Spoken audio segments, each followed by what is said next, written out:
meus queridos nerds, tudo bem com vocês? Bom, no último vídeo sobre o início do movimento ambiental, que foi há muito tempo atrás já, nós paramos quando o livro da Rachel Carson foi publicado, o livro chamado Primavera Silenciosa, em 1962.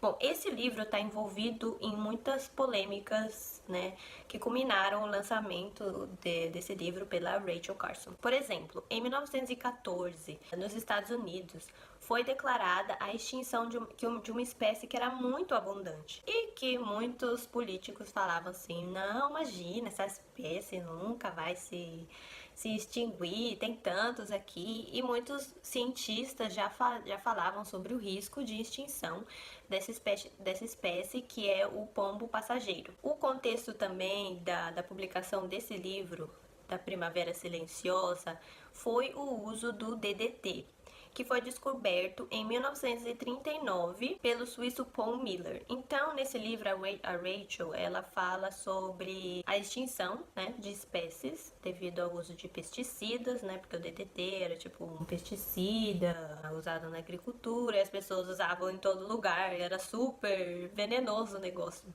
E ela fez esse livro chamado Primavera Silenciosa porque normalmente na primavera você tem muitos pássaros, né, os pássaros voltam depois do inverno feliz.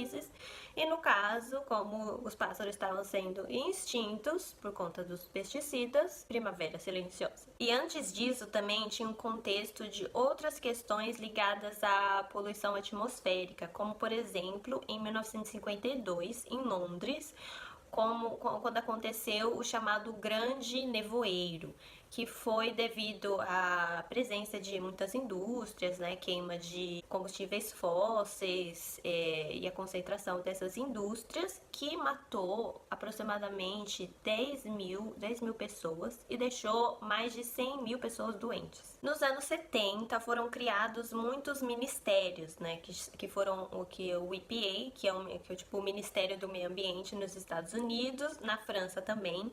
E em 1971 nós temos a fundação do Greenpeace, que é uma organização não governamental, uma das mais conhecidas no mundo, que defende as causas ambientais. Em 1972 temos um importantíssimo evento histórico na história do movimento ambiental, que foi a Conferência de Estocolmo. O nome da conferência oficial é Conferência das Nações Unidas sobre o Meio Ambiente Humano, que foi em Estocolmo.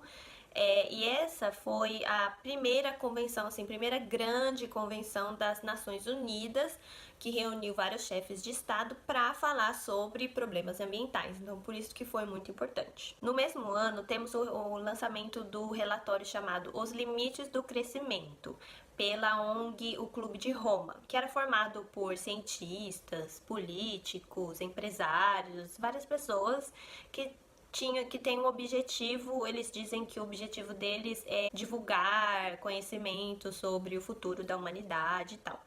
E nesse relatório, que bebe bastante das fontes de Thomas Malthus, que eu falei no outro vídeo, se você não sabe quem é Thomas Malthus, vai lá no outro vídeo, assiste outro vídeo e depois volta aqui. E nesse relatório, eles chegaram à conclusão que em 2072, se a gente continuar assim, se a população continuar crescendo, se continuar consumindo os recursos de forma desregulada, de forma não sustentável, nós teríamos a morte de muitas pessoas e a população mundial começaria a diminuir, já pensou? E nós não teríamos mais recursos naturais, seria o colapso. Então, em 1974 já éramos 4 bilhões de pessoas no mundo. E esse ano foi marcado pela população que vive nas ilhas de Atol de Bikini, que lançaram um primeiro processo contra o governo dos Estados Unidos, porque entre 1946 e 1948, os Estados Unidos fizeram vários testes nucleares nessas ilhas. Um atol são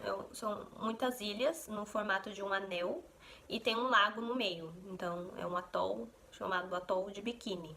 E uma curiosidade é que, se você sabe, já assistiu Bob Esponja, eles não vivem na fenda do biquíni? Então, o desenho, ele é uma sátira e desse lugar, né, que tiveram muitos testes nucleares. Então eles dizem que o Bob Esponja, todo mundo, eles são todos mutantes por causa dos experimentos nucleares que os Estados Unidos fizeram. Bob Esponja é mutante, sim. E no ano de 1981, nós temos a criação da Política Nacional do Meio Ambiente no Brasil. Essa política fala sobre a proteção ambiental, todos os aspectos da proteção ambiental e dos deveres que o Estado tem de proteger o meio ambiente e também dos deveres e direitos dos cidadãos brasileiros para a proteção ambiental. E em 1987, a gente tem o lançamento de um importantíssimo relatório chamado O Nosso Futuro Comum, que foi elaborado lá na Comissão de Brundtland, que lançou para o mundo a definição de desenvolvimento sustentável, como muitos conhecem hoje. É claro que depois disso tivemos mudanças no conceito e muitas discussões a respeito do conceito, mas o conceito que a maioria das pessoas conhece é esse aqui. O desenvolvimento sustentável é aquele que satisfaz as necessidades presentes sem comprometer a capacidade das gerações futuras de suprir suas próprias necessidades. Em 1988, temos a fundação do IPCC, que é o Painel Intergovernamental sobre Mudanças Climáticas. A função do IPCC é de divulgar informações sobre mudanças climáticas para todos os públicos.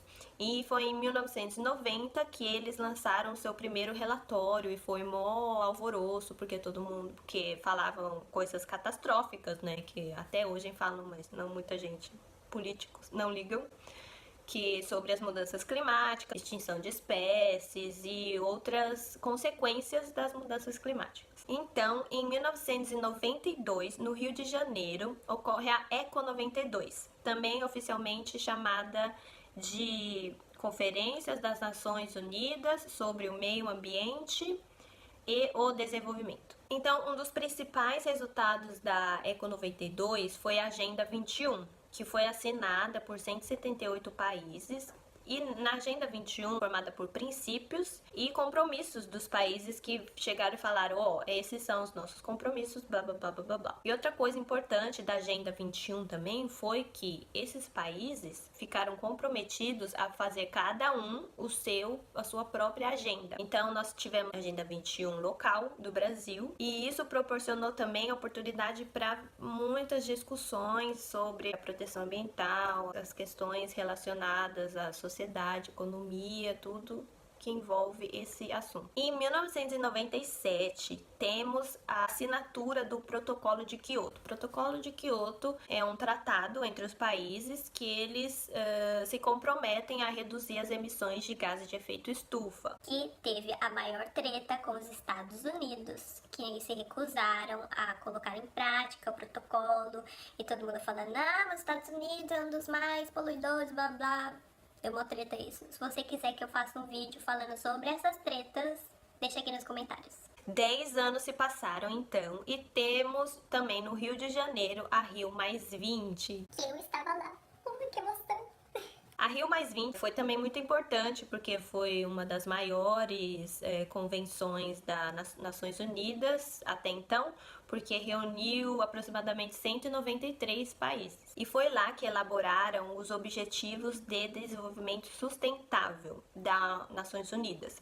Esses objetivos são importantíssimos, eles são como uma forma de guia, né, para os países poderem fazer ações para erradicação da pobreza, combate à poluição, desmatamento, etc. E nos dias de hoje, a preocupação, né, o tópico que mais se fala atualmente são as consequências das mudanças climáticas, porque tem previsões de que a Amazônia pode virar um completo deserto e como que vai ficar o Brasil quando a principal renda do Brasil é a exportação, que vem da agricultura, agropecuária, e aí, né, como que faz? E não é um futuro muito distante, não. E se você quiser saber mais sobre isso, eu posso fazer um vídeo também e deixa aí nos comentários para eu saber. Comenta e deixa um like se esse vídeo foi útil para você e se inscreva no canal para eu saber que eu posso continuar fazendo mais conteúdos para vocês.